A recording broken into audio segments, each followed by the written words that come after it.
अस्सलाम वालेकुम नाज़रीन, मेरा नाम मोहसिन नज़ीर और आप देख रहे हैं हमारा यूट्यूब चैनल। पिछले 12 घंटे में जो आम तरीन डेवलपमेंट्स हुई हैं उस हवाले से जो है वो तफसील से बात करते हैं और आने वाले चंद घंटों के अंदर जो आम डेवलपमेंट्स होने जा रही हैं उसके ऊपर भी जो है वो तफसील से बात करते हैं। बड़ी इंपॉर्टेंट खबरें जनाब, आप जानते हैं कि कल मखसूस नशिस्तों का भी जो है वो फैसला आ चुका है। इसके बाद होने क्या जा रहा है, क्या तब्दीली आएगी, इसके ऊपर तफसील से बात करते हैं। और इसके साथ साथ जनाब कल एक बड़ा अफसोसनाक एक और वाक़या भी पेश आया दरियाए सवात में, उसके ऊपर भी तफसील से बात करते हैं। इन तमाम तर चीज़ों के ऊपर जो है वो तफसील से बात करते हैं और भी इंटरेस्टिंग खबरें हैं उनके ऊपर भी बात करते हैं। लेकिन सबसे पहले मेरा ख्याल है कि जो कल एक अफसोसनाक वाक़या पेश आया दरियाए सवात में, जनाब सैलाबी रेले में 18 सियाह बह गए, जबकि बताया जाता है कि 9 अफराद की जो है वो लाशें निकाल ली गई हैं और 4 को बचा लिया गया है, जबकि 5 अफराद की तलाश जो है वो अभी भी जारी है। Director general rescue Khyber Pakhtunkhwa Shafaat के मुताबिक दरियाए सवात में सैलाबी रेले में मुतअद्दिद अफराद के बहने की इत्तला मिली, जिस पर सर्च ऑपरेशन शुरू किया। अब तक 9 अफराद की लाशें जो है वो बताया जाता है कि निकाल ली गई हैं। शाफात ने मजीद बताया कि रेस्क्यू की जानिब से 120 एहलकार सर्च ऑपरेशन में हिस्सा ले रहे हैं। पानी के तेज़ बहाव के बावजूद इमदादी कार्रवाइयाँ जो है वो जारी हैं। मुकामी अफराद के मुताबिक कल 18 अफराद में से 4 को जिंदा बचा लिया गया, 9 अफराद के जस्ते खाकी निकाले गए हैं, जबकि 5 अफराद अभी तक मजीद लापता हैं, जिनकी तलाश जो है वो रेस्क्यू ऑपरेशन में जारी है। ज़राए के मुताबिक सवात में सैलाबी रेले में बह जाने वालों में 10 अफराद का ताल्लुक एक ही ख़ानदान से था। मुतासरा ख़ानदान का ताल्लुक डस्का सियालकोट से है। इसके अंदर जो मजीद डेवलपमेंट हुई उसके बाद आज सुबह सानिया दरिया सवात में एडिशनल डिप्टी कमिश्नर समेत जो है वो 4 अफसरान को जो है वो मुअत्तल कर दिया गया है। वज़ीर आला खैबर पख्तूनख्वा के अहकामात की रोशनी में इस्टेब्लिशमेंट डिपार्टमेंट ने सवात में additional deputy commissioner Swat Ehsanul Haq, assistant commissioner Babuzai Swat, assistant commissioner Khwaja Khela Swat और रेस्क्यू के district emergency officer Swat Saad Khan को भी जो है वो मुअत्तल किया गया है। KP हुकूमत ने चेयरमैन सूबाई इंस्पेक्शन टीम के चेयरमैन ख़याम हसन खान की सरबराही में 2 रुकनी कमेटी तश्कील दी है, जो 7 दिनों में अपनी इंक्वायरी रिपोर्ट सूबाई हुकूमत को पेश करेगी। रिपोर्टें बनेंगी, फाइलों के जो है वो पेट भरे जाएंगे। लेकिन कितना अफसोसनाक ये वाक़या पेश आया कि एक ही खानदान के 10 लोग जो हैं वो इसके अंदर मारे गए हैं। होना तो ये चाहिए कि वज़ीर आला खैबर पख्तूनख्वा को उनके दर पे जाना चाहिए, जो लोग इस हादसे में मरे हैं उनके दर पे जाके जो है वो उनसे माफ़ी मांगनी चाहिए। आप बातें तो बड़ी बड़ी करते हैं टूरिज्म के हवाले से, लेकिन जो हाल इस वक्त वहाँ पे हुआ है ना, मतलब आप ये तो छोड़ दें, ये तो एक वाक़या है, आए दिन इस तरह के वाक़यात पेश आते हैं। मतलब आप नारायण का गान चले जाएं, वहाँ पर बाकायदा कचरे का ढेर बनी हुई है चीज़ें। आप झील सैफुल मुलूक में चले जाएं, आने वाले 5-10 सालों में ये जो हमारे टूरिज्म स्पॉट है ये ख़त्म हो जाएंगे, जो हाल इस वक्त वहाँ पर हुआ पड़ा है। मतलब लिटरली कचरे का ढेर लगती हैं चीज़ें, वो हाल हुआ पड़ा है। तो मेरा ख्याल है कि होना तो ये चाहिए कि जिस तरह का ये अफसोसनाक वाक़या पेश आया, अब जाहिर बात है वो एक ही ख़ानदान के जो 10 लोग मारे गए वो वापस तो नहीं आ सकते ना, लेकिन होना ये चाहिए कि वज़ीर आला खुद उनके दर पर जाएँ और उनसे जाकर उन पे पाँवों पे गिरकर जो है वो उनसे माफ़ी मांगे, क्योंकि ये सब कुछ उन्हीं के अंडर आता है और ये सब कुछ उनको देखना चाहिए। क्या उनको नहीं पता था कि पहले ये सब कुछ हो सकता है, या इमरजेंसी नहीं नाफिज की जा सकती थी, या रास्तों को नहीं बंद किया जा सकता था, लेकिन ये फिर भी सब कुछ हो गया। तो मेरा ख्याल है कि जाके आपको जो है वो उनसे खुद माफ़ी मांगनी चाहिए। इसके अलावा जनाब आगे क्या होने जा रहा है वो भी मैं आपको बता देता हूँ। पाकिस्तान महकमा मौसमियात ने 29 जून तक कराची, हैदराबाद और सिंध के दीगर इलाकों में मूसलाधार बारिश और शहरी इलाकों में सैलाबी सूरत हाल का खदशा जाहिर किया है। तफसीलात के मुताबिक जुमेरात को सिंध के कई इलाकों में दरमियानी से तेज़ बारिश हुई, जिससे सुबह भर में तवील खुश्क मौसम का खात्मा हुआ और गर्मी का जोर टूट गया। महकमा मौसमियात ने पहले ही कई शहरों में शहरी सैलाब की वार्निंग जारी कर रखी है।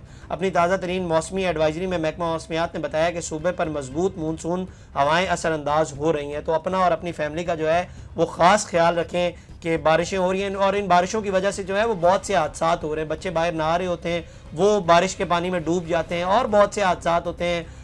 कुछ लोगों के घर जो है वो बोसीदा हालत में होते हैं, वो टूट जाते हैं। तो अपना और अपनी फैमिली का जो है वो ख़ास तौर पर ख्याल रखें। इसके अलावा जनाब कल एक जो बड़ी इंपॉर्टेंट डेवलपमेंट हुई है, सुप्रीम कोर्ट में जो मखसूस नशिस्तों का फैसला आया है, इसके बाद होने क्या जा रहा है ये अब मैं आपको बता देता हूँ। पहली बात जो मैं यहाँ पे कहना चाहूँगा शुरू में, मैं इस फैसले से जो है वो टोटली डिसएग्री करता हूँ। मेरी नज़र में ये सीटें जो है वो सुन्नी इत्तेहाद को या PTI को जानी चाहिए थी और मैं टोटली जो है वो इस फैसले से डिसएग्री करता हूँ। पिछले बेंच जो सुप्रीम कोर्ट का था उसने जो फैसला दिया था वो बिल्कुल दुरुस्त था, ये सीटें PTI या सुन्नी इत्तेहाद की बनती थी। बहरहाल अब हो गया फैसला, अब आगे क्या होने जा रहा है वो मैं आपको बता देता हूँ। ये नेशनल असेंबली की पार्टी पोजीशन है, इसके अंदर अब पाकिस्तान मुस्लिम लीग नून के अंदर जो सीटें ऐड हुई हैं वो 15 सीटें ऐड हुई हैं, जिससे उनकी टोटल सीट्स हैं वो 125 हो गई हैं। पीपल्स पार्टी की जो सीटें ऐड हुई हैं वो 4 सीटें ऐड हुई हैं, जिनसे उनकी जो टोटल सीटें हैं वो 74 हो गई हैं।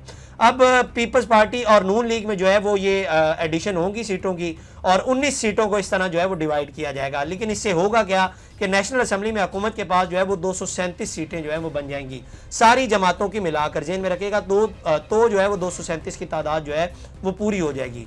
तो असेंबली के अंदर उनकी जो परसेंटेज है वो 70 हो जाएगी, यानी कि हुकूमत के पास जो है वो 2/3 मेजॉरिटी आ जाएगी। इससे होगा क्या कि वो किसी भी किस्म की जो है वो कानून साजी जो है वो कर सकेंगे। इसके अलावा इस्लामाबाद में इस किस्म की भी खबरें आ रही हैं कि जनाब 27वीं आईनी तरमीम भी आने जा रही है। जेन में रखेगा कि ये खबरें हैं, ये टॉप सीक्रेट होता है, इसके बारे में नहीं पता चलता, लेकिन फैसल वाडा साहब ने भी कल एक इंटरव्यू के अंदर इसका जिक्र दिया है कि 27वीं आईनी तरमीम भी जो है वो आ रही है, लेकिन इसके हवाले से अभी तक कोई कंफर्मेशन नहीं आई। और अगर अपोजिशन के हवाले से बात करें तो जनाब JUIFA के पास जो है वो 3 सीटें उनके पास ऐड हुई हैं, जिनसे उनकी जो टोटल सीट्स की तादाद है वो 11 हो गई है। अब अपोजिशन के पास इस वक्त टोटल तादाद जो है वो 99 की हो गई है, और जबकि हुकूमत के पास आप जानते हैं कि 237 की हो गई है। इस तरह जो है वो 336 की तादाद जो है वो पूरी होती है। 70% हुकूमत के पास आई है और 30% जो है वो अपोजिशन के पास आई है। लेकिन कहानी यहाँ पे ख़त्म नहीं हुई। KP में एक बहुत बड़ी तब्दीली आएगी। इस वजह से PTI में बहुत से जो बड़े बड़े नाम हैं, मिसाल के तौर पे आप अगर 2 बड़े नाम ले लें, खतीजा शाह हो गई, सनम जावेद हो गए, जिनको PTI ने मखसूस नशिस्तों के हवाले से जिनके PTI ने नाम दिए हुए थे, ये सारे नाम जो है वो अब असेंबली में नहीं आ सकेंगे। इसके साथ साथ सूबाई असेंबली में भी जो है उसके अंदर भी जनाब बड़ी तब्दीलियाँ आएंगी। खैबर पख्तूनख्वा की जो असेंबली है उसके अंदर एक तब्दीली आएगी और पंजाब के अंदर भी तब्दीलियाँ आएंगी। पंजाब असेंबली में मजीद 27 अरकान जो है वो शामिल होंगे। पंजाब असेंबली में 24 खवातीन और 3 अकलियती अरकान जो है वो असेंबली में आ जाएंगे। मुस्लिम लीग नून इसमें से 23, पीपल्स पार्टी के 2 और काफ लीग इस्तेहकाम पाकिस्तान पार्टी को एक रुकन जो है वो इसके अंदर शामिल होगा जब ये तब्दीली आएगी। सिंध के अंदर जो है वो 3 मजीद सीटें जो है वो शामिल होंगी और पीपल्स पार्टी को इसमें से 2 और MKM को जो है वो 1 नशिस्त मिलेगी। खैबर पख्तूनख्वा का बड़ा इंटरेस्टिंग सिनेरियो है। खैबर पख्तूनख्वा में 35 आज़ाद अरकान फैसला कुन शक्ल इख्तियार कर गए जनाब, ये अभी आज़ाद हैं, ज़हन में रखिएगा। लेकिन आप जानते हैं कि इन्होंने PTI के एफिलिएशन से जो है वो सीटें जीती हैं और PTI ने इनको सपोर्ट किया है, लेकिन कानूनी और आइनी तौर पर ये इस वक्त आज़ाद हैं अगर इस तरह से आप देखें। और अगर PTI के साथ खड़े रहने की सूरत में जो है वो अली अमीन हुकूमत को बदस्तूर 145 रुकनी ऐवान में 93 अरकान की हिमायत हासिल रहेगी। ताहम इनकी जानिब से हुकूमत का साथ छोड़ने से हुकूमती अरकान की तादाद जो है वो कम होकर 58 पर आ जाएगी, जिससे हुकूमत ऐवान में अक्सरियत खो बैठेगी। और खैबर पख्तूनख्वा असेंबली में इस वक्त अली अमीन गंडापुर की हुकूमत को 93 अरकान की हिमायत हासिल है, जिनमें से 58 अरकान का ताल्लुक PTI, जबकि PTI KP के 35 अरकान आज़ाद अरकान की हैसियत से ऐवान में मौजूद हैं। अगर ये सब कुछ होता है तो अगर एक बहुत बड़ा इसके अंदर जो है वो शामिल है।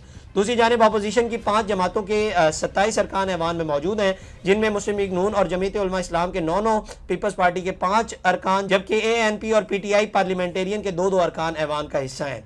ऐवान की इस वक्त 25 नशिस्तें खाली हैं, जिनमें 21 खवातीन और 4 अकलीती नशिस्तें शामिल हैं। इसके अलावा नशिस्तें जो है वो अपोजिशन को मिलने पर अब इनके अरकान की तादाद बढ़कर जो है वो 52 हो जाएगी।